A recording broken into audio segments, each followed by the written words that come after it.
Santo Mesías,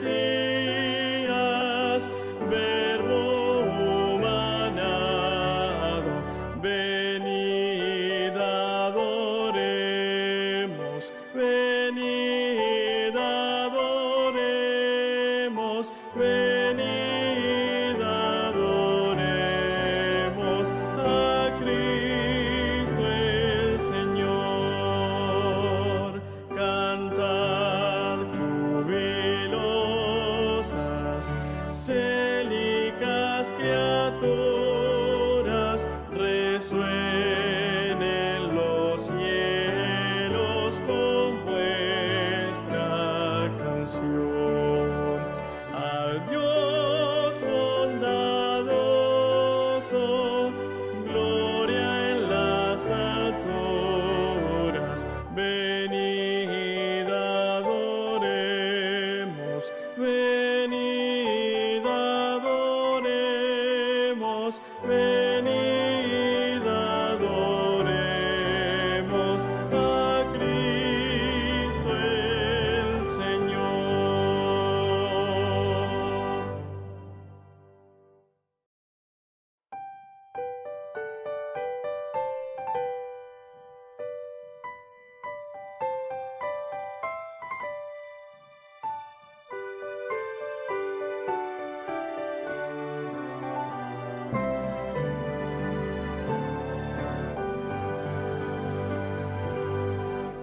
Venid.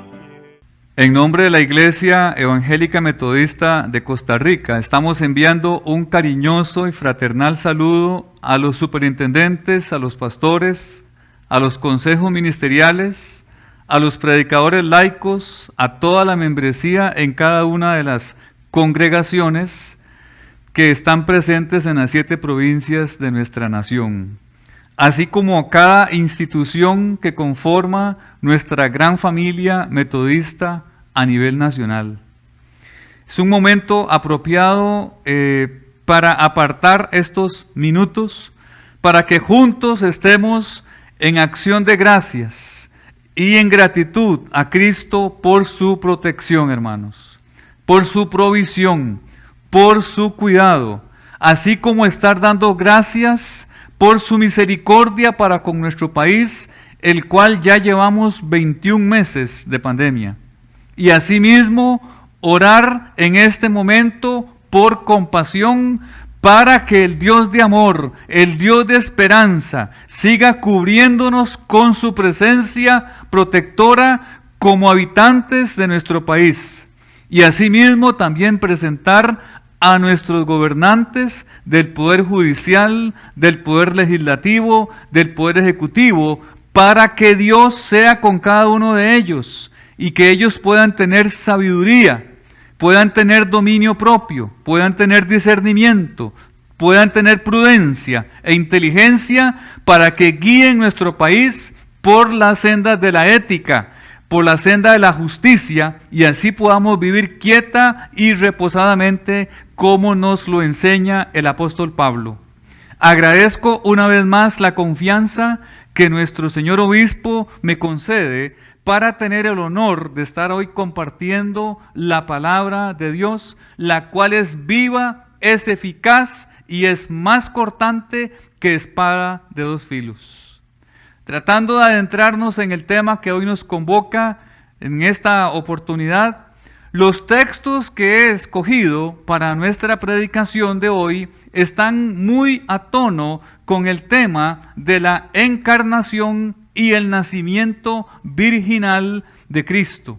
Y es que, hermano y hermana y amigo que me escucha y que me ve, los evangelistas nos hablan de este evento, cada uno según el contexto en el cual lo narra. No obstante, el apóstol Pablo también lo dice en otra forma, aunque un poco diferente, pero al fin y al cabo el sentido en sí es el mismo. Los 2 textos bíblicos del Nuevo Testamento son muy cortos, muy concisos, muy concretos, así como también muy profundos. Juan el apóstol de Jesucristo, en el Evangelio de Juan, el capítulo 1, verso 14, nos comparte el nacimiento de Jesús desde la perspectiva de la encarnación del Verbo que estaba desde muy antes de la creación. Por ejemplo, vea lo que dice Juan en esta versión del Evangelio 1:14. Entonces la palabra se hizo hombre y vino a vivir entre nosotros, estaba lleno de fidelidad y amor inagotable, y vimos su gloria, la gloria del unigénito Hijo del Padre. Así nos dice la palabra del Señor. Y Pablo el apóstol nos habla del tiempo que se tomó el Señor Dios Todopoderoso para que se cumpliera dicha encarnación y los medios también que Dios usó para cumplir su voluntad, la cual los profetas del Antiguo Testamento ya nos lo había dicho con mucha anticipación. Y podemos ver ese otro texto bíblico por acá en Gálatas capítulo 4, el verso 4, un texto muy conocido, un texto sumamente maravilloso que nos ilustra el tiempo en el cual el Verbo se hace carne. Dice, sin embargo, cuando se cumplió el tiempo establecido, Dios envió a su Hijo, nacido de una mujer y sujeto a la ley. Bueno, entonces vamos a concentrarnos por unos minutos en cuál es la perspectiva de Juan. Bueno, el evangelista Juan, como parte del grupo de discípulos de Jesús, que estuvo directamente involucrado con Jesús los últimos 3 años, nos deja en su evangelio su narración y nos habla de un término muy diferente a los demás. Se trata de la encarnación, o sea, que Dios se hizo carne en la persona de Jesucristo. Y no solo eso, sino que además hizo su tienda o su casa, su vida entre nosotros. Vino para quedarse por siempre entre nosotros. En palabras sencillas, pero a la vez de suma profundidad, el Dios Todopoderoso, que aparece y está presente en todo el Antiguo Testamento y en el Nuevo, el cual nos narra acerca de la creación, el cual permite a su pueblo oprimido que pase por tierra seca por el Mar Rojo, el Dios que acompañó a los patriarcas, a Abraham, a Moisés, a Josué, a José, a David y entre tantos otros personajes de la Biblia, ese mismo Dios que estaba en su tabernáculo y ese mismo Dios que estaba también luego en el templo, ese mismo Dios que llama a Jeremías, que llama a Isaías, así como predicado por todos los profetas, sí, ese Dios majestuoso y maravilloso se despoja de su gloria, toma forma de un ser humano y viene a morar con nosotros a la tierra. ¿A qué viene? ¿Cuál es su propósito? ¿Cuál es su agenda en la tierra? Bueno, permítame compartirles, hermanos, una cita de un respetado teólogo del siglo IV llamado Gregorio de Nicea. Vean lo que dice. Nuestra naturaleza enferma exigía ser sanada. Estaba desgarrada, necesitaba ser restablecida, estaba muerta, necesitaba ser resucitada. Habíamos perdido la posesión del bien, era necesario que se nos devolviera. Encerrados en las tinieblas, hacía falta que nos llegara la luz. Estando cautivos, esperábamos un Salvador, prisioneros, un socorro, esclavos, un libertador. ¿No tenían importancia estos razonamientos? ¿No merecían conmover a Dios hasta el punto de hacerle bajar hasta nuestra naturaleza humana para visitarla, ya que la humanidad se encontraba en un estado tan miserable y tan desgraciado? Cierro comillas. Esta reflexión que nos presenta este antiguo y respetable teólogo de los primeros siglos resume la razón del porqué de la venida de Jesús a nuestro planeta. El verbo que siempre ha existido, el creador por el cual tuvo parte de la creación, el verbo, o sea, la palabra de Dios mismo, viene en pos de nosotros para salvarnos, para reconciliarnos consigo mismo, para hacernos, como dice Pedro, partícipes de su naturaleza divina. Así como vino para restaurar el daño del pecado por medio del primer Adán, el cual no soportó la tentación y cayó. Y como consecuencia, la imagen y semejanza de Dios, dicho acto la dañó, pero no la destruyó. Por lo tanto, Dios viene pues a nuestro rescate y viene además a reconstruir esa imagen que Él mismo impregnó en nuestra vida. Y con su venida nos viene a dar una nueva oportunidad para decirnos: no estás solo, yo he venido para darte vida y vida en abundancia. O sea, viene a darnos vida eterna mediante Cristo Jesús, su Hijo. Por tanto, el pecado no es la solución. El pecado no se enseñoreará más de nosotros. La solución es la salvación en la cual podemos alcanzar el señorío de Cristo entonces en nuestras vidas para ser santos, sí, como Dios es santo, hermanos. El segundo punto, hermanos, que la encarnación, hago una pregunta, ¿la encarnación es un misterio comprensible? Bueno, tan solo a través de la guianza del Espíritu Santo en nuestra mente está siendo convocada para elaborar, para reconocer, para entender este sagrado misterio de la encarnación de Dios en la persona de Cristo y hacernos comprender que la encarnación de Dios en la persona de Cristo, óigase bien, es el signo distintivo de la fe cristiana, hermanos. Podéis reconocer en esto el Espíritu de Dios. Todo espíritu, dice la palabra de Dios, que confiesa a Jesucristo venido en carne, es de Dios. Lo dice 1 Juan capítulo 4, verso 2. Teológicamente hablando, la humanidad de Jesús es un aspecto sumamente importante de su vida terrenal. Jesús es divino, dice Juan 1:1 y Colosenses 1:16, pero también asume un cuerpo humano para identificarse con la humanidad. Nació de una mujer, nos dice en Mateo 1 y en Lucas 2.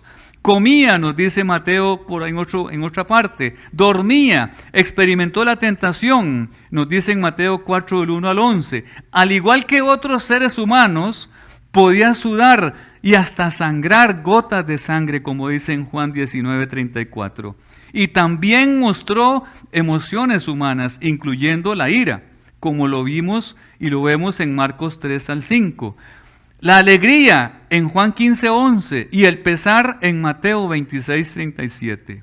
No obstante, los evangelios nos llaman directamente a ver a ese Jesús humano, quien es Dios mismo, enseñando mediante parábolas, y que en cada señal que hacía y que aún sigue haciendo son evidencias claras, concretas de que su reino no es de este mundo, aunque sí su reino está entre nosotros. O sea, el reino de Dios se hace presente en la tierra. Su reino no se limitará de un territorio, no se regirá por leyes y políticas humanas, y menos con sabiduría humana. Es un reino el cual tiene la capacidad para revertir la obra del primer Adán, y su objetivo es que se haga presente su reino en cada acción que los redimidos por él hagan su voluntad en dicho reino. En términos de su plan divino, entonces, Jesús también se hizo humano como parte de su plan para morir en nuestro lugar en la cruz como sacrificio, según lo dice Hebreos 9:22. De hecho, hermano y hermana, nuestra salvación depende totalmente de la venida de Jesús a este mundo en forma humana. Así lo dice Romanos 5:8. Pero Dios demuestra su amor para con nosotros en esto, en que cuando aún éramos pecadores, Cristo murió por nosotros. Su amor se mostró totalmente en tomar forma humana y permitir que su cuerpo fuera destruido como un sacrificio por nosotros, según lo dice todo el capítulo de Isaías 53, para que nosotros tuviésemos vida en él. A diferencia de cualquier otro ser humano, Jesús vivió en un cuerpo humano, pero no pecó. Hebreos 4:15 explica, porque no tenemos un sumo sacerdote incapaz de compadecerse de nuestras debilidades, sino que uno, óigase bien, que ha sido tentado en todo de la misma manera que nosotros, aunque sin pecado.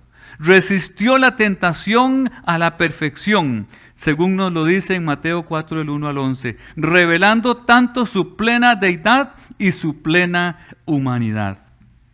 Entonces podríamos, a manera preliminar, concluir que la encarnación es una iniciativa de Dios y que Dios en sí no se contentó sencillamente con tener buenos pensamientos acerca de nosotros, los seres humanos.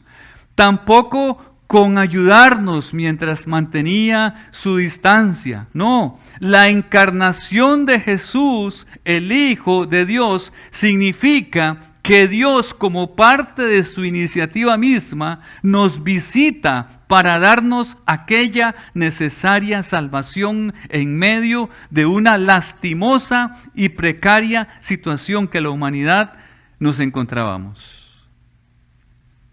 Y como tercer punto, esa encarnación fue obra exclusiva y única del Espíritu Santo. Una de las razones para el nacimiento virginal de Jesús es que lo identificó como el Mesías. Isaías 7:14 profetizó que una virgen quedaría encinta.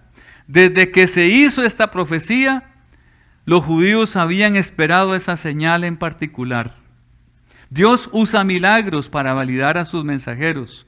Un nacimiento virginal es una poderosa validación, hermanos. El nacimiento virginal de Jesús es también una imagen de nuestro papel en la salvación, en lo que es la aceptación. José no tuvo parte alguna en la concepción del unigénito Hijo de Dios. El papel de María era un papel pasivo. Ella simplemente aceptó el regalo de Dios o la voluntad de Dios. Como Efesios nos dice, la obra de la salvación se realiza solo y únicamente por la acción o por la gracia de Dios. Así como ni la santidad ni la salvación pueden ser logradas por ningún esfuerzo humano, sino tan solo por una vivencia permanente del Espíritu Santo en la persona. Hay algunos que no creen en el nacimiento virginal. Sí, hubieron movimientos en los primeros siglos, como el arrianismo, que enseñaba que la Virgen de Isaías 7:14 debe traducirse como una mujer joven y que en algún momento Dios creó a Jesús. Otro movimiento que había en esos tiempos eran los ebionitas, una secta cristiana judía temprana que siguió de cerca la ley judaica. Enseñaba que Jesús era hijo biológico de José y que a causa de la justicia de Jesús, Dios lo escogió para ser un profeta y le ungió con el Espíritu Santo. Otro movimiento por ahí, los gnósticos que creían que lo físico y lo divino no podían coexistir, afirmó que Dios no podía habitar en un cuerpo material. Por lo tanto, Jesús solo merecía entonces ser humano. Los anteriores, entre otros, eran grupos los más representativos que levantaban herejías respecto a su nacimiento virginal de Jesús. De allí que tengamos desde el siglo V, y que aún se ha guardado hasta hoy el credo de los apóstoles. En esas 12 oraciones representan, óigase bien, nuestra apologética que responde de manera contundente, clara, objetiva y concreta, y que afirma aquello en lo cual creemos. Cada una de esas oraciones tiene sustento bíblico al 100%. Por eso es siempre oportuno, hermanos, cada vez que podamos en los cultos afirmarlo y en los estudios bíblicos y reflexionar en dicho credo de los apóstoles. Eso es muy importante, hermanos. Por otra parte, Gálatas 4:4, el apóstol Pablo nos da más información sobre lo oportuno del tiempo de su nacimiento. Este versículo bíblico es sumamente esclarecedor, hermanos, puesto que nos indica varios aspectos. Por ejemplo, el primero, Dios se maneja según su tiempo. Aprendemos que su tiempo se denomina el kairos, no es el cronos, esto que podemos medir. Su significado literal en el tiempo, en el kairos, es el momento adecuado o el oportuno. Y en la teología cristiana se lo asocia con el tiempo de Dios. La iglesia, al ser del Señor y Dios, Él es quien maneja los tiempos de la iglesia. Dios nunca va a hacer nada fuera de su propia voluntad y menos tampoco va a improvisar. Él siempre prevé el resultado desde el principio. Espera hasta que todo esté maduro para ejecutar sus propósitos. ¿Saben, hermanos, que si Cristo no hubiese venido inmediatamente después de la caída de Adán, la enormidad y los frutos mortales del pecado no habrían sido debidamente entendidos por el ser humano, de modo que sintiera su estado de desesperación y su necesidad de un Salvador y un Señor en su vida? Y por otro lado, la incapacidad del ser humano de salvarse a sí mismo por la ley, fuese la de Moisés o la de la conciencia, fue completamente manifestada. Todas las profecías de los diferentes siglos, de los diferentes profetas que hablaron en el Antiguo Testamento, hallaron su centro común en ese tiempo particular. Y la providencia de Dios, por medio de varios ajustes en el mundo social y político, como también en el moral, había preparado perfectamente el camino para que el Redentor que venía y que está por y que está en nosotros. Por lo tanto, Juan el Evangelista, como Pablo el Apóstol, nos dan todo el material necesario y requerido para tener un mayor acercamiento, para una mayor comprensión, hermana y hermano, de la encarnación y del nacimiento virginal del Jesús, el niño esperado y anhelado. Asimismo, nos ayuda a ¿qué más? A discernir, nos ayuda a reconocer, a entender la importancia de que no solamente viniera, como además estableciera su tienda, o sea, su presencia permanente ahora en la persona de su Santo Espíritu. Y además, quien continúa en nosotros, dentro de nosotros, entre nosotros, y el cual debemos demostrar que vive en nosotros mediante la manifestación de su fruto. ¿Cuál fruto? El amor, el gozo, la paz, la paciencia, la benignidad, la bondad, la fe, la mansedumbre, la templanza. Contra tales cosas, dice la palabra, no hay nada que se pueda oponer. Hay un himno clásico, hermanos, evangélico, muy lindo. Se llama Maravillosa Gracia. Y en sus estrofas expresan claramente el propósito de la venida de Jesús. Sus estrofas dicen algo así: maravillosa gracia vino Jesús a dar, más alta que los cielos y más honda que la mar. Más grande que mis culpas clavadas en la cruz es la maravillosa gracia de Jesús. Maravillosa gracia, gracia de compasión, gracia que sacia el alma. Con plena salvación, gracia que lleva al cielo, gracia de paz y luz. Y es la maravillosa gracia de Jesús. Esa maravillosa gracia llama con dulce voz. Llámanos a ser hechos hijos de nuestro Dios. Colma de su consuelo, nos llena de virtud. Es la maravillosa gracia de Jesús. A manera de conclusión, hermanos, la encarnación de Cristo nos llama hoy a encarnar en nuestra vida su señorío, su misión, su servicio, su seguimiento. Y para ello requiere de nuestra entrega diaria en sacrificio vivo, santo y agradable a Dios como parte de nuestro culto racional. Además requiere de nuestra parte asimismo que comprendamos que su presencia está siempre en y entre nosotros y que dicha presencia es posible y se ve únicamente cuando practicamos sus enseñanzas en lo cotidiano de nuestra vida. La encarnación de Cristo hoy nos llama a ser de un mismo sentir según Cristo.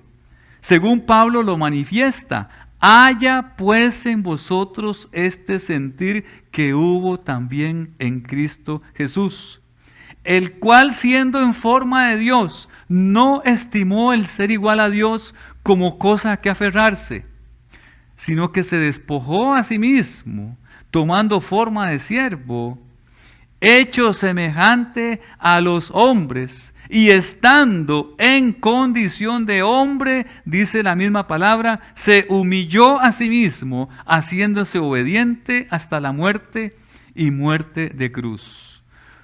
Por lo cual Dios también entonces le exaltó hasta lo sumo y le dio un nombre que es sobre todo nombre, para que en el nombre de Cristo Jesús se doble toda rodilla y de los que están en los cielos y en la tierra y debajo de la tierra. Y además, que toda lengua confiese que Jesucristo es el Señor para la gloria de Dios Padre.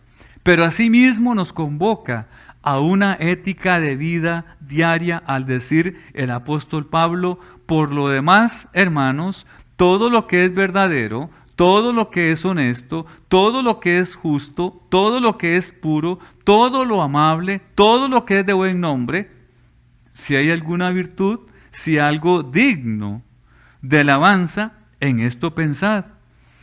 Todo lo que usted aprendió y todo lo que usted ha recibido, todo lo que usted ha oído y todo lo que ha visto en la persona de Cristo, esto hagan, dice. Y el Dios de paz, por consiguiente, estará con cada uno de nosotros.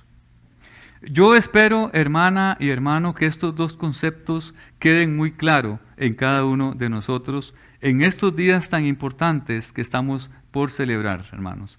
Que Dios bendiga su vida y que el Espíritu del Señor continúe ayudándoles y profundizando en la fe. Un abrazo, hermanos. El Santo Mesías, Verbo humanado, venid adoremos, venid adoremos, venid adoremos a Cristo el Señor.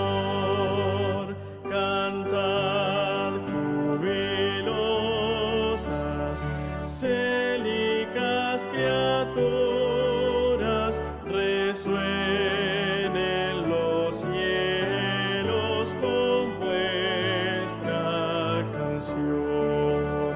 Al Dios bondadoso, gloria en las alturas, venid adoremos, venid adoremos, venid